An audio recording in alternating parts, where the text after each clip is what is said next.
Dear students, good morning all of you. आप सभी का एक बार फिर से सर्वोदय पब्लिक स्कूल की ऑनलाइन क्लासेस में स्वागत है। प्यारे बच्चों, अपन पढ़ रहे थे फोर्थ यूनिट, जिसमें भारत की विदेश नीति व संयुक्त राष्ट्र संघ के बारे में, जिसमें अपन ने पहला लेसन कल की कक्षा में पढ़ा था, भारत की विदेश नीति की कुछ विशेषताओं के संबंध में। इसी के संबंध में आज आगे बढ़ते हैं अपन गुट निरपेक्षता के संबंध में। तो सबसे पहले देखते हैं अपन गुट निरपेक्षता का अर्थ क्या है। यानी कि गुट निरपेक्षता एक ऐसी नीति है, गुट निरपेक्षता एक ऐसी नीति है जिसका अर्थ होता है, यानी कि विश्व के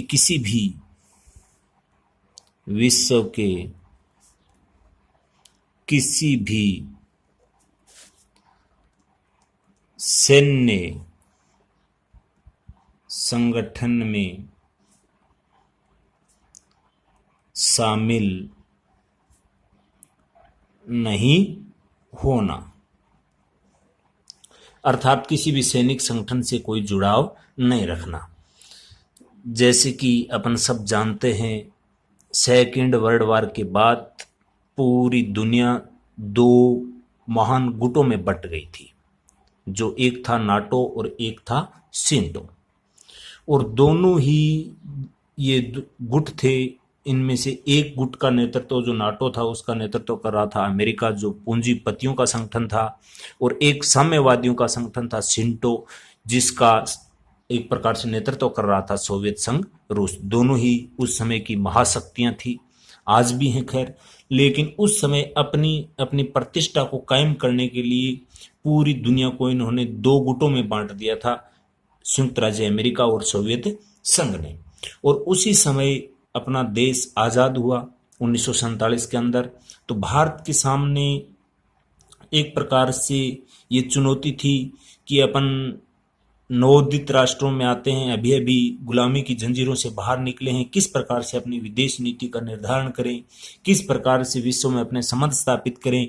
इसी संबंध में लेकर उस समय के अपने देश के तत्कालिक प्रधानमंत्री पंडित जवाहरलाल नेहरू ने इस गुट निरपेक्षता की नीति को अपनाया था, जो कि उस समय जो दो गुट थे, उन दोनों ही जो सैनिक गुट थे, उन दोनों से ही अलग रहने का निश्चय किया। और इस प्रकार की नीति को ही अपन क्या कहते हैं, गुट निरपेक्षता। अर्थात किसी भी सैनिक संगठन से कोई जुड़ाव नहीं रखना, या सैनिक संगठन से अलग रहकर अपन कह सकते हैं कि विदेश नीतियों का निर्धारण करना, जो क्या कहलाता है, गुट निरपेक्ष कहलाता है। और उस समय के जो दो महान गुट थे वो थे, एक तो था नाटो, जिसका पूरा नाम है नॉर्थ एटलांटिक ट्रेटी ऑर्गेनाइजेशन, जिसकी स्थापना 4 अप्रैल, इसकी जो स्थापना हुई थी नाटो की, उसकी स्थापना हुई थी 4 अप्रैल 1949 को। और उस समय इसमें लगभग 10-12 देश थे, जैसे बेल्जियम है, कनाडा है, डेनमार्क है, फ्रांस है, लग्जमबर्ग है, नीदरलैंड है, नॉर्वे है, यूनाइटेड किंगडम है, यूएसए इसका नेतृत्व कर ही रहा था। और इस संगठन का जो ताल्लुकात था वो था पूंजीपतियों से या पूंजीवादी व्यवस्था से। और इसका पूरा नाम था इसे उत्तरी अटलांटिक ट्रेटी ऑर्गेनाइजेशन। ये आपको ध्यान में रखना है, अर्थात उत्तरी अटलांटिक संधि संगठन, उत्तरी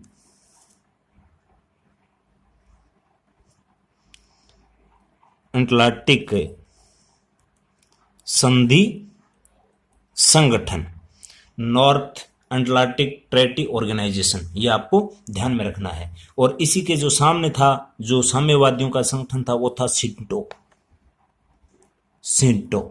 ये भी आपको ध्यान में रखना है, यानी कि दक्षिणी पूर्वी एशियाई संधि संगठन, ये मुख्यतः साम्यवादियों का था। इसका नेतृत्व कर रहा था सोवियत संघ, और जो ये नाटो था उसका नेतृत्व कर रहा था यूएसए, संयुक्त राज्य अमेरिका। तो उस समय ये भारत ने ये निर्णय लिया कि अपन दोनों ही गुटों से अलग रहेंगे। ये क्यों रहेंगे इसके बारे में बताऊंगा अभी आगे आपको। सबसे पहले तो अपन देखते हैं कि इसका प्रादुर्भाव कैसे हुआ। तो अभी अपन ने ये देखा है कि सेकेंड वर्ल्ड वार, द्वितीय विश्व युद्ध के बाद में ये दो संगठन बने। उस समय जो नवोदित राष्ट्र थे उनके सामने एक चुनौती थी एक प्रकार से। तो एक गुट निरपेक्ष आंदोलन के लिए एक सम्मेलन हुआ था, बांडुंग सम्मेलन 1955 में। बांडुंग सम्मेलन 1955 में, उस समय यह अस्तित्व में आया। उसके बाद में 1961 ईस्वी में बेलग्रेड के अंदर बेलग्रेड सम्मेलन हुआ। इस बेलग्रेड सम्मेलन के अंदर ये जो गुट निरपेक्ष था ये अस्तित्व में आ गया। ये इसकी अपन कह सकते हैं कि गुट निरपेक्षता की जो पहली बैठक थी वो 1961 में बेलग्रेड में हुई थी, प्रथम बैठक ये बना था। इस समय ये एक प्रकार से अपन कह सकते हैं औपचारिक रूप से इसकी शुरुआत हो गई थी, प्रथम बैठक बेलग्रेड में 1961 में। ये बेलग्रेड है, ये यूगोस्लाविया के अंदर है, ये भी आपको ध्यान में रखना है। अब मैं आपको बताता हूं कि इसके जो संस्थापक राष्ट्र थे वो कौन कौन से थे और उनके जो नेता थे वो कौन थे। गुट निरपेक्ष आंदोलन के संस्थापक देश। भारत भी इस गुट निरपेक्ष आंदोलन का संस्थापक सदस्य रहा है। भारत जिसका नेता था पंडित उस समय के प्रधानमंत्री जवाहर लाल नेहरू, ये आपको ध्यान में रखना है। यूगोस्लाविया के थे जोसेफ ब्रोज टिटो, ये भी आपको ध्यान में रखना है।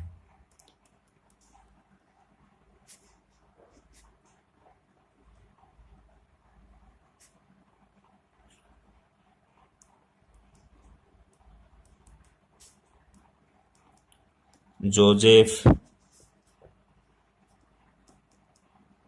Broz Tito. और जो मिस्र के थे वो थे अब्दुल नासिर।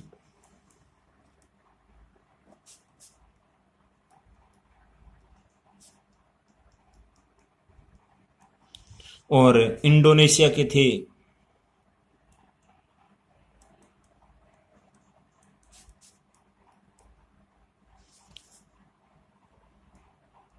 सुकर्णो, ये आपको ध्यान में रखने हैं। इसके साथ में घाना का भी था एनक्रोमा, ये भी आपको ध्यान में रखना है। ये इसके संस्थापक सदस्य थे। तो भारत इस गुट निरपेक्ष आंदोलन के संस्थापक सदस्यों में से एक है। इसकी जो प्रथम बैठक हुई थी जो यूगोस्लाविया में हुई थी 1961 में, जिसको अपन बेलग्रेड सम्मेलन के नाम से जानते हैं। यह तो हो गया इसका अर्थ और इसकी स्थापना। स्थापना किस लिए हुई है अपन ने देखा है अभी कि द्वितीय विश्व युद्ध के बाद में जो दो गुट बने हुए थे उसके विरुद्ध में कह सकते हैं या उससे अलग रहकर एक प्रकार से अपनी स्वतंत्र विदेश नीति के निर्धारण के लिए इस गुट निरपेक्षता की शुरुआत हुई, जिसके संस्थापक सदस्य भारत, यूगोस्लाविया, मिस्र, घाना, इंडोनेशिया ये थे। और इसकी जो प्रथम बैठक हुई वह हुई 1961 में बेलग्रेड सम्मेलन, बेलग्रेड यूगोस्लाविया के अंदर है। यह आपको ध्यान में रखना है। और इसका अर्थ हो गया कि एक ये गुट निरपेक्षता एक ऐसी नीति है जो विश्व के किसी भी जो सैन्य संगठन होता है, जो एक प्रकार से अपन कह सकते हैं कि एक दूसरे की विद्वेषता के प्रति बना होता है, उससे अलग रहकर स्वतंत्र रूप से अपनी विदेश नीतियों का निर्धारण करना। तो ये तो हो गए इसकी प्रारंभिक कुछ बातें। अब अपन देखते हैं कि भारत ने इस गुट निरपेक्षता नीति को क्यों अपनाया, यानी भारत की विदेश नीति में गुट निरपेक्षता को अपनाने के कारण, ऐसे कौन से कारण थे जिसकी वजह से भारत ने इस नीति को अपनाया था। क्योंकि अपन सब जानते हैं कि उस समय भारत गुलामी की जंजीरों से काफी अथक प्रयासों के बाद बाहर आया था तो भारत ये नहीं चाहता था कि वो किसी के अधीन रहते हुए अपनी विदेश नीतियों का निर्धारण करे, दोबारा से वो किसी की गुलामी की जंजीरों में जाए।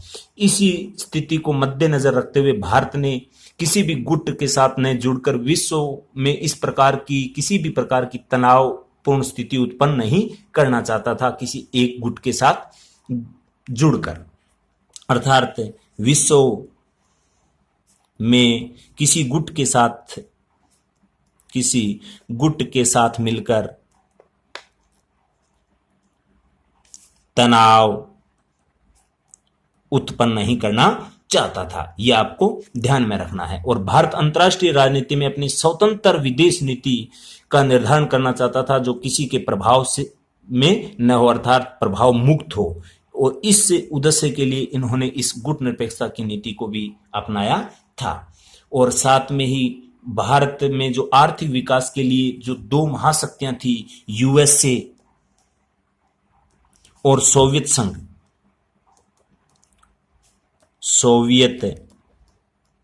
संघ, इन दोनों के साथ ही भारत बराबर के संबंध स्थापित करना चाह रहा था, अर्थात उन दोनों से ही सहायता प्राप्त करने के पक्ष में था। इसलिए भारत ने इस गुट निरपेक्षता की नीति को अपनाया था। और गुट निरपेक्षता नीति भारत की सामाजिक दृष्टि से देखें, सामरिक दृष्टि से देखें, भौगोलिक दृष्टि से देखें, राजनीतिक, आर्थिक, सांस्कृतिक मांगों के एक प्रकार से अपन कह सकते हैं इन सभी के अनुरूप थी। इस उद्देश्य की पूर्ति के लिए भी भारत ने इस गुट निरपेक्षता नीति को अपनाया। और साथ में ही अगर अपन बात करते हैं भारत की गुट निरपेक्षता नीति, अपन कह सकते हैं कि भारत एक विविधतापूर्ण बहुलवादी जो संस्कृति है इसके भी अनुकूल थी, क्योंकि भारत किसी एक गुट में शामिल होकर किसी एक, जैसे अगर यूएसए में शामिल होता तो सोवियत संघ नाराज होता, सोवियत संघ में नाराज मिल जाता तो ये अपने अमेरिका का जो नाटो संगठन था वो नाराज होता। तो इस प्रकार की स्थिति भारत उत्पन्न नहीं करना चाहता था। तो इसी स्थिति को मद्देनजर रखते हुए भारत ने इस गुट निरपेक्षता की नीति को अपने विदेश नीति के अंदर शामिल किया था। अब देखते हैं अपन गुट निरपेक्षता के संदर्भ में वर्तमान में प्रासंगिकता क्या है। गुट निरपेक्ष आंदोलन की वर्तमान में प्रासंगिकता। गुट निरपेक्ष आंदोलन की वर्तमान में प्रासंगिकता जो इंपॉर्टेंट है, क्योंकि अपन सब जानते हैं लगभग गुट निरपेक्षता आंदोलन को 50 वर्ष से अधिक हो गए। इन्होंने इस समय में अनेक उपलब्धियां भी हासिल की है, क्योंकि अपन इसके संबंध में अच्छे से जानते हैं। ये जो ये अपने गुट निरपेक्षता की नीति है, ये उपनिवेशवाद व साम्राज्यवाद, इन दोनों के विरोध करता है, यानी इन दोनों का ही स्थान नहीं है। और इधर अपन इसके अर्थ में ये देख पढ़ा था कि जो ये गुट बने हैं जो किसी संगठन में शामिल नहीं होना, इसका मतलब ये भी नहीं था कि बिल्कुल भारत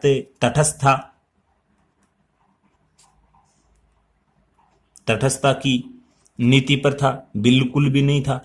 भारत ने बिल्कुल इस गुट निरपेक्षता की नीति में स्पष्ट किया कि हम जो सही करेगा उसका पुरजोर तरीके से समर्थन करेंगे, जो गलत करेगा चाहे वो कौन सा भी गुट क्यों ना हो उसका हम क्या करेंगे, विरोध करेंगे। तो एक प्रकार से इस तटस्थता की नीति के क्या था, विरोध में था। ये भी आपको ध्यान में रखना है। और साथ में इसी के संबंध में अब आगे बात करते हैं। उस समय जो अफ्रीका है, लैटिन अमेरिका है, लैटिन अमेरिका जिसको अपन दक्षिण अमेरिका के नाम से जानते हैं, एशिया महाद्वीप है, उस समय के बाद जितने भी ये जो राष्ट्र थे जो एक प्रकार से दूसरे राष्ट्रों के अधीन थे, उनको एक प्रकार से आजादी दिलाने में अपना अहम योगदान दिया था। और साथ में ही एक प्रकार से अपन कह सकते हैं जो नवोदित राष्ट्र थे, नवोदित राष्ट्र, नवोदित राष्ट्र का अर्थ हो गया जो नए नए आजाद हुए थे, पहले किन्हीं भी देशों के वो गुलामी की जंजीरों में जकड़े हुए थे, जो इस प्रकार से बाहर आए, उसको एक प्रकार से इस गुट निरपेक्षता की नीति ने एक आधार, जिसे अपन संबल बोलते हैं, आधार प्रदान किया, जिसके तहत वो अपने स्वतंत्र विदेश नीति का निर्धारण करते हुए अपने राष्ट्र का विकास कर सके। किस प्रकार से वो अपने विकास के मार्ग पर अपन कह सकते हैं सफलतापूर्वक आगे बढ़ सके, उसका जो आधार है वो इस गुट निरपेक्षता आंदोलन ने दिया था। लेकिन इसी बीच ये इस प्रकार से लगातार चलता रहा। अंत में 1991 में आते आते एक गुट का अपन कह सकते हैं कि नाश हो गया, अर्थात एक गुट टूट गया। वो टूटा था सिंटो गुट टूटा साम्यवादियों का, यानी अर्थात सोवियत संघ के टुकड़े हो गए थे 1991 के अंदर। उसके बाद में अपन देखते हैं कि एक प्रकार से शीत युद्ध की समाप्ति भी हो गई, और उसके बाद में इस गुट निरपेक्षता का जो औचित्य है, गुट निरपेक्षता का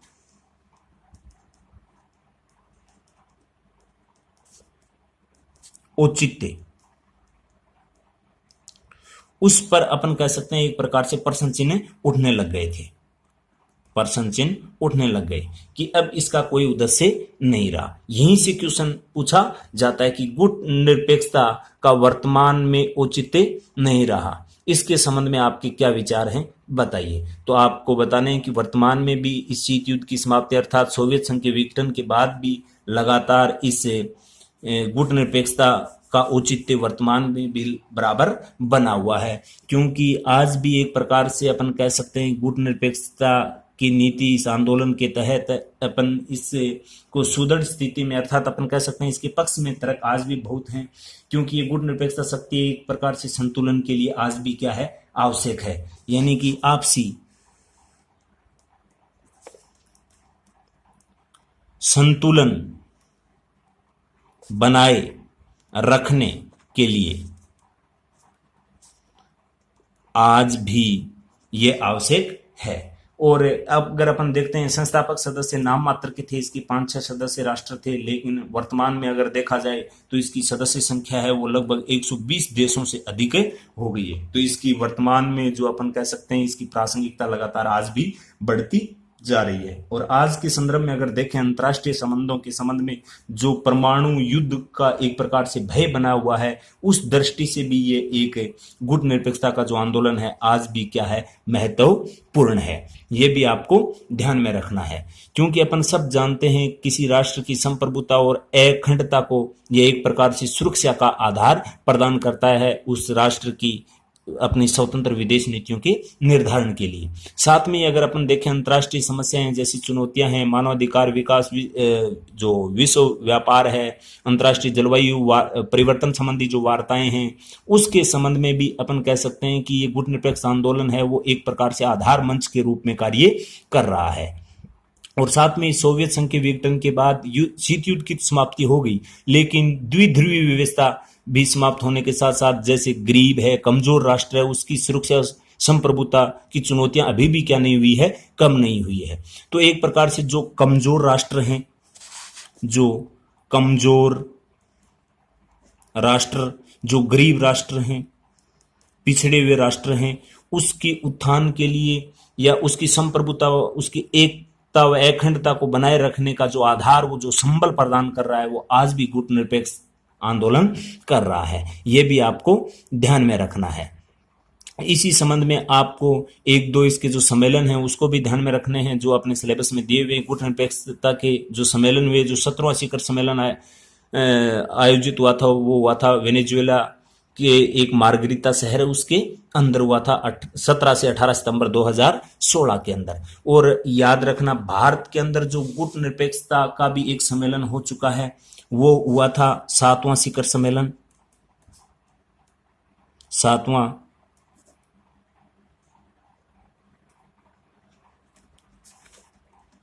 सम्मेलन 1988 में।